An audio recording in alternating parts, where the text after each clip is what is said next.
Nesse vídeo eu vou falar sobre trisal. A gente sabe que as relações humanas elas são muito dinâmicas. E isso não é diferente quando se trata de relacionamentos amorosos. E o direito precisa se adequar a essas mudanças, dentre as quais está o relacionamento caracterizado como trisal. E o que é um trisal? É um relacionamento a três. Ao invés de a gente ter duas pessoas envolvidas ali num relacionamento amoroso, nós temos três pessoas que vivem como se família fossem. E diante disso, é preciso entender essa nova realidade e buscar alternativas jurídicas para atender esse novo formato de família. Mas isso não é bigamia?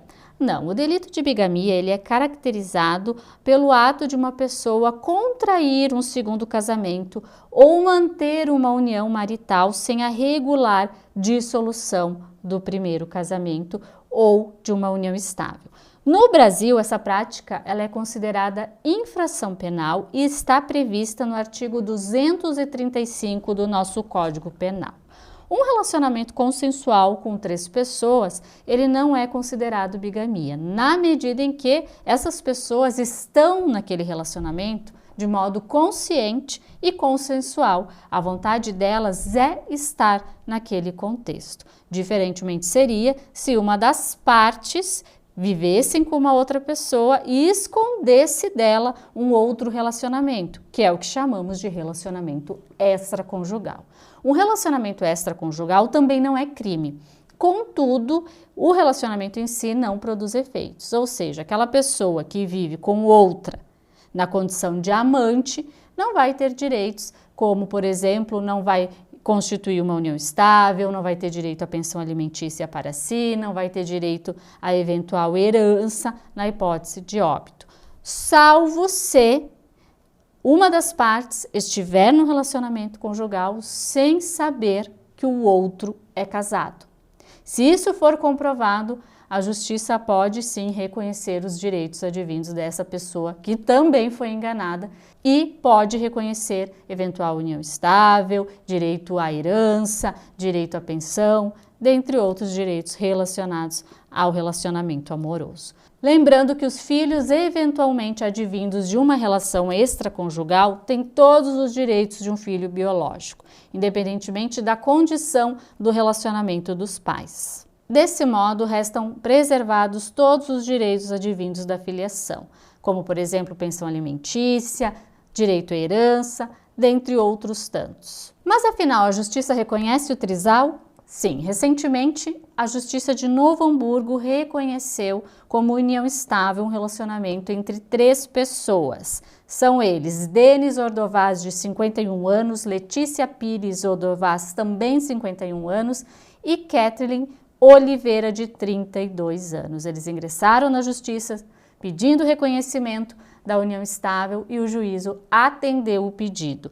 A Kathleen estava grávida e semanas depois do reconhecimento nasceu o filho, sendo que a Justiça assegurou que a criança fosse registrada em nome dos três. Portanto, a gente vê aí sim movimentação da nossa Justiça para se adaptar à realidade da comunidade.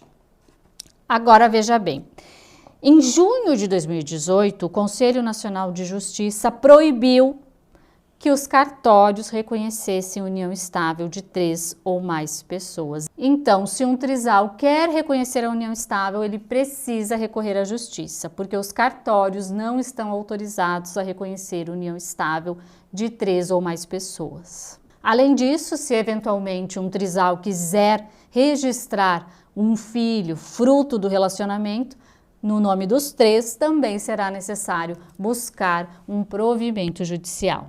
E uma vez reconhecida a união estável de um trisal, as partes terão todos os direitos advindos do relacionamento, como partilha de bens, herança, pensão alimentícia, dentre outros tantos direitos advindos do relacionamento classificado como união estável. E a proposta de reforma do novo Código Civil fala sobre trisais? Pois bem, o novo Código Civil não faz qualquer menção sobre os relacionamentos com 3 ou mais pessoas. Sendo isso, no meu ponto de vista, um retrocesso, na medida em que, se a justiça já está julgando casos assim, por que não regulamentar dentro do nosso Código Civil de modo a não deixar margem para dúvidas?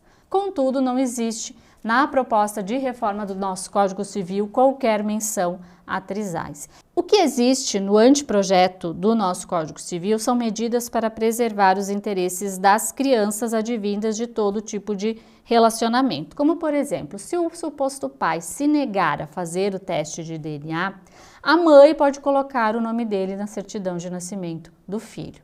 Atualmente, a mãe tem que entrar com uma ação de reconhecimento de paternidade, só que o pai, o suposto pai, não precisa fazer prova contra si, o que dificulta essas ações. Então, o que mudaria é que a ação para provar que não é pai passa a ser uma medida que o suposto pai vai ter que adotar.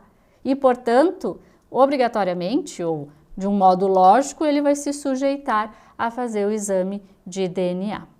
Portanto, pessoal, a gente percebe que o nosso ordenamento jurídico segue um tanto desatualizado e não traz as atualizações que as relações humanas trazem aí para a vida do dia a dia.